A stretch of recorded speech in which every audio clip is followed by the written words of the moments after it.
नमस्कार मित्रों, आप सबका मेरे इस चैनल सापेक्ष पे स्वागत है। सभी राष्ट्रवादी बंधुओं को धर्मेंद्र मन्नू की राम राम। मित्रों, लोकसभा चुनाव का रिजल्ट क्लियर हो चुका है।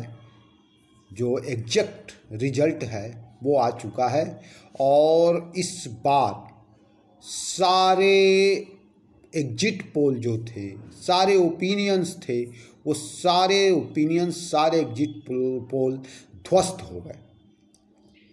बिल्कुल जैसे सुनामी का माहौल था वैसा था एग्जिट पोल का। और एग्जिट पोल ने मतलब सुनामी की तरह एग्जिट पोल को बहा दिया और एक अलग रिजल्ट रखा।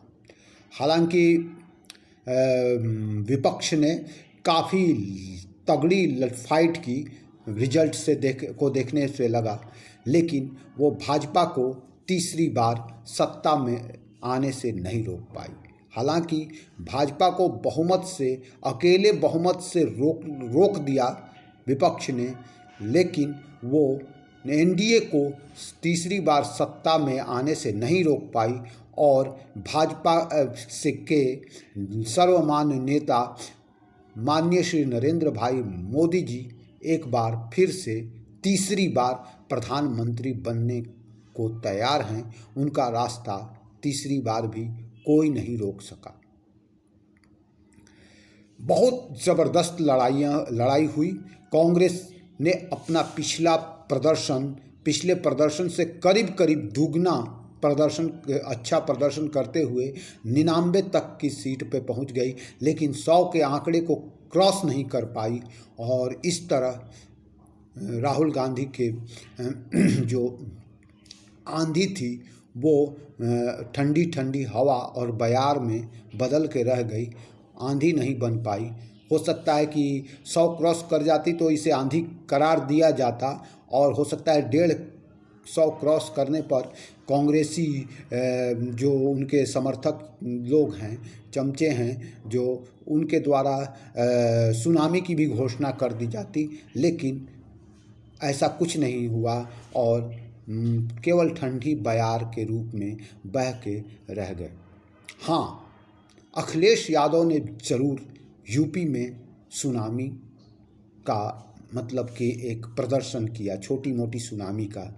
भाजपा को आधे से भी कम सीटों पर रोक दिया। जहां भाजपा यूपी में 80 की 80 सीटों के लिए लड़ रही थी, वहां मात्र 33 सीटों पर रोक देना सपा की सफलता है।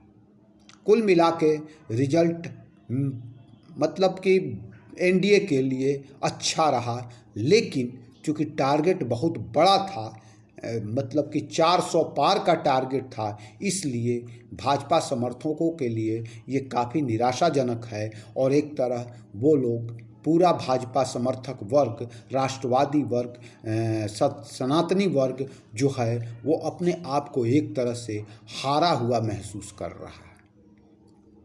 और वो वर्ग जो कि बिल्कुल विपक्ष का था, जो सेक्युलर वर्ग था, वो चूँकि सत्ता से काफ़ी दूर है, बहुमत से काफ़ी दूर है, फिर भी मोदी को 400 पार क्या 300 के भी थोड़ा सा पहले रोककर खुद को विजेता जैसा महसूस कर रहा है और मतलब कि अपने आप खुश दिख रहा है।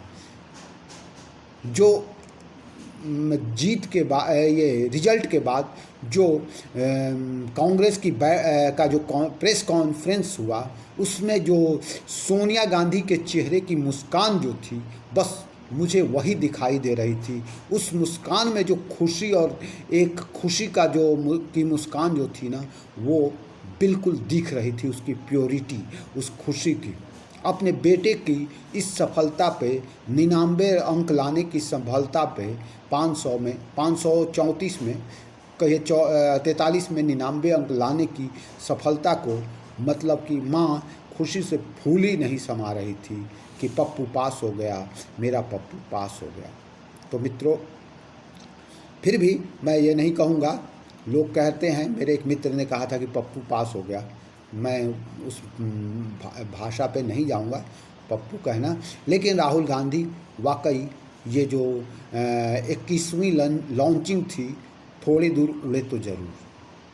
उड़ते ही फुस करके नहीं गिरे, अभी काफ़ी दूरी तय करके फिर फुस होकर गिरे हैं। तो ये लॉन्चिंग आधी सफल रही है। अब सवाल ये है कि ये जो विपक्ष की सफलता जो है या फिर कांग्रेस की इस सफलता का श्रेय राहुल गांधी को सब कोई दे रहा है, लेकिन सारे कांग्रेसी राहुल गांधी को इसका श्रेय दे रहे हैं। लेकिन मुझे लगता है कि इस श्रेय का असली हकदार खड़गे जी हैं। छोड़िए, खैर जो भी हो, आज पक्ष की बात करते हैं।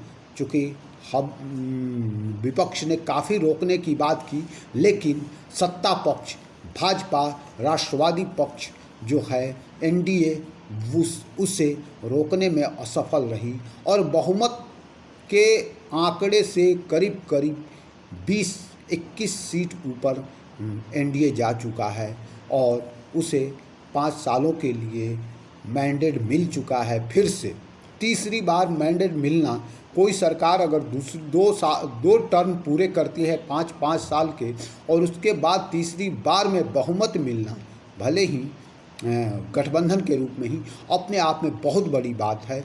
और इसके लिए जो विपक्ष ने बहुत अनैतिक चालें चली, नैतिक अनैतिक चालें चली, जो अफवाहें उड़ाई, उन सब अफवाहों को तोड़ते हुए नरेंद्र मोदी ने कम से कम 15वें साल में के लिए अपना मुख्यमंत्री पद का जो ये था रिजर्वेशन, वो पक्का कर लिया। उन्होंने बोल दिया था पहले ही कि अभी वैकेंसी नहीं है, तो सचमुच में वैकेंसी नहीं ही रही और सारे जो विपक्षी चेहरे हैं वो मुस्कुराते हुए भी अब धीरे धीरे उन्हें पता चल रहा है कि वो जीते नहीं हैं, वो हार चुके हैं।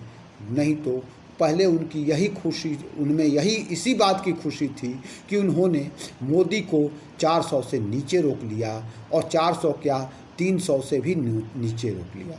लेकिन अब धीरे धीरे उन्हें सच्चाई का एहसास हो रहा है कि नहीं, हमने 300 से नीचे तो रोक लिया है, लेकिन रोकना चाहिए था हमें 272 के नीचे, क्योंकि 272 ही वो पड़ाव है जहाँ से आगे निकलने के बाद सरकार बनती है। तो बाउंड्री लाइन जहाँ से झंडा जहाँ टच करने के बाद एक धावक जीता हुआ माना जाता है, तो उसके बाद उसके आगे दौड़ने में कोई कितना दौड़ता है कोई मायने नहीं रखता है। अगर आप 100 मीटर की रेस है, आप 100 मीटर तक फर्स्ट आते हैं, उसके बाद आगे दौड़ते हुए आप जाते हुए रोक लेते हैं, तो कोई मायने नहीं रखता है, क्योंकि वो रेस 100 मीटर की है और 100 मीटर की दौड़ में वो फर्स्ट आ चुका है। तो अगले 200 मीटर जाए, 300 मीटर जाए या तुरंत रुक जाए, वो कोई फ़ायदा नहीं करता, क्योंकि सरकार तो बीजेपी की ही बननी है।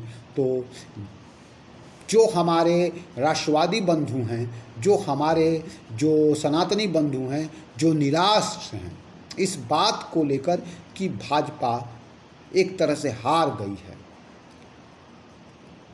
तो निराशा का भाव त्यागें, अपने अंदर आशा का संचार करें और फिर से पुनः लड़ाई में लगें। जब शेर को शिकार करना होता है तो 2 पग पीछे हटता है। ये जो रिजल्ट है उसे समझ लीजिए कि बड़ा शिकार करने के पहले पीछे हटने वाली प्रक्रिया है। और अब 2029 में शिकार बड़ा होगा, रिकॉर्ड टूटेगा। आपको एक बहुत अच्छा उदाहरण देकर मैं समझाता हूँ। गुजरात में जब पिछला इलेक्शन हुआ, उसमें भाजपा ने सारे रिकॉर्ड तोड़े थे, आपको याद होगा तो। लेकिन उसके पहले के रिजल्ट में क्या हुआ था? भाजपा मुश्किल से बहुमत ला पाई थी गुजरात में, 99 सीटों पर सिमट गई थी मुश्किल से, मतलब कि बहुमत से 9 सीटें ज़्यादा ला पाई थी। तब राहुल गांधी की उसी जीत को नैतिक जीत बताया जा रहा था, लेकिन उसका अगला रिजल्ट क्या हुआ कि वहाँ पर सारे के सारे रिकॉर्ड कांग्रेस के टूट गए और भाजपा ने रिकॉर्ड सीटें जीती अगले चुनाव में। तो बस ये राहुल बाबा की, कांग्रेस की और पूरे विपक्ष की सेक्युलर गैंग जो है उसकी ये मोरल विक्ट्री है। और इस मोरल विक्ट्री के बाद जो आगे की जीत होगी भाजपा की अगले 5 साल के बाद, वो गुजरात की तरह हो सकता है, सारे रिकॉर्ड तोड़ दे। तो राष्ट्रवादी बंधुओं को इस जीत की बहुत बहुत बधाई। मोदी जी तीसरे टर्म में प्रधानमंत्री बनने जा रहे हैं और अच्छे खासे बहुमत से प्रधानमंत्री बनने जा रहे हैं। 241 सीटें भाजपा की हैं और जो उसके गठबंधन के सदस्यों की जो पार्टियों की संख्या है वो भी 20-25 के आसपास में है। टोटल 293 सीटें हैं, मतलब कि बहुमत के लिए जो 273 चाहिए उससे 20 ज़्यादा है। और अपने चाणक्य तो अभी ज़िंदा ही हैं। हो सकता है कि एक साल जाते जाते भाजपा एनडीए कुनबा इतना बड़ा हो जाए कि 350 का आंकड़ा वैसे भी पार कर जाए, क्योंकि हमारे चाणक्य इस काम में माहिर हैं और विपक्ष जो बैसाखियों का जोड़ है वह बिखरने के लिए तैयार बैठा है अपने फ़ायदे के लिए। तो मित्रों, आज के वीडियो में इतना ही। सभी राष्ट्रवादी बंधुओं को बहुत बहुत बधाई, बहुत बहुत शुभकामनाएं। तीसरी बार भाजपा की हिंदूवादी सरकार, राष्ट्रवादी सरकार बनने के लिए शुभकामनाएं। जय श्री राम, जय श्री राम।